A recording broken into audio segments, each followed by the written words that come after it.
જય શ્રી રામ. આજે તારીખ 3/3/2026નો આ ચંદ્ર છે. ચંદ્ર આજે ગ્રહણ હતું, ચંદ્ર ગ્રહણ હતું. આજે પૂનમ, કાલે પૂનમ કરી હતી, પણ આ ચંદ્ર ગ્રહણને હિસાબે ચંદ્ર ગ્રહણ આપણા ભારતમાં હતું, પણ આપણે નથી બતાણું.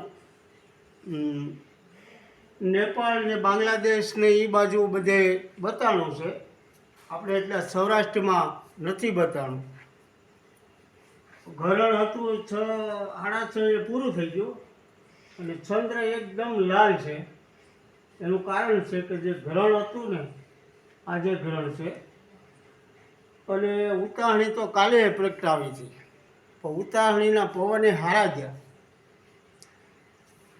એનું કારણ છે કે જે પવન દક્ષિણ બાજુથી હતા, ભેજવાળા વાતાવરણ. ગઈ સાલ નિવૃત્ત દિશાના હતા, પણ છેક દક્ષિણ બાજુના છે, એટલે વરસ પાણી તો સારું થાય વરસાદ. પણ સ્ટાર્ટિંગમાં થોડુંક કેવરાવશે, મારું અનુમાન છે એવું. વૃષ્ટિ તો વાવણી તો ટેમે જ થાય,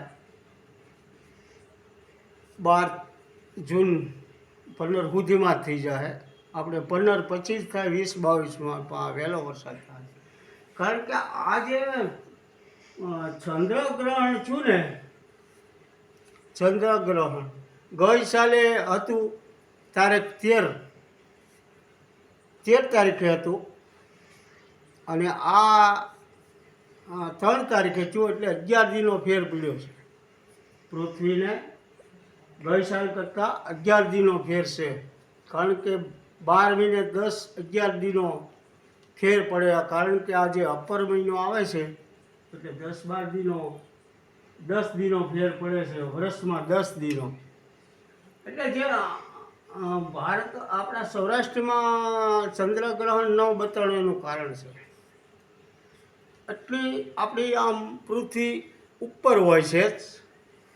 પાછલા ભાગમાં જે 6 વાગ્યામાં જે ચંદ્ર ઉગ્યો હોય, 5:30 થી 6 સુધી, એ લોકોને બધે નેપાળ એ બધો ચંદ્રગ્રહણ બતાડું.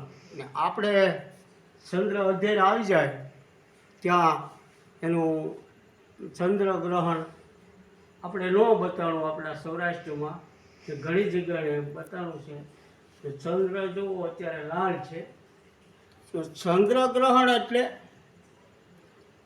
ચંદ્ર, પૃથ્વી અને સૂર્ય ત્રણેય એક લીટીમાં આવે ને પૃથ્વીના પડછાયાના હિસાબે આ ચંદ્રગ્રહણ થાય છે. અને આ ચંદ્રગ્રહણ ગઈ સાલે રાત પૂનમને દીજ હતું, પોરે હતું, પણ એ 13 તારીખે હતું, અને આ 3 તારીખ, એટલે 10 દિનો ફેર છે. એટલે પૃથ્વી એટલી ઊંચી હોવી જોઈએ, એટલે 10 દિનો ફેર છે પૂનમને. એટલે વૃષ્ટિમાંય થોડુંક તણાવ.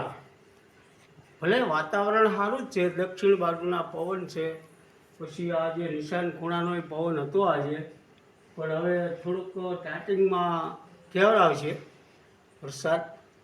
થોડોક ઉગમણી સાઈડની પવન થાય, અને પછી પાછી વાવણી થઈ જાય, ને પછી વાવણી બહુ હારામારી થવાની છે. એટલે બરફ પાણી તો સારું છે. ગઈ સાલે ગાવરવાળી રેત થઈ ગઈ હતી હાંજની વણે તે, પણ એ રીતે થઈ ગયું છે. જય શ્રી રામ.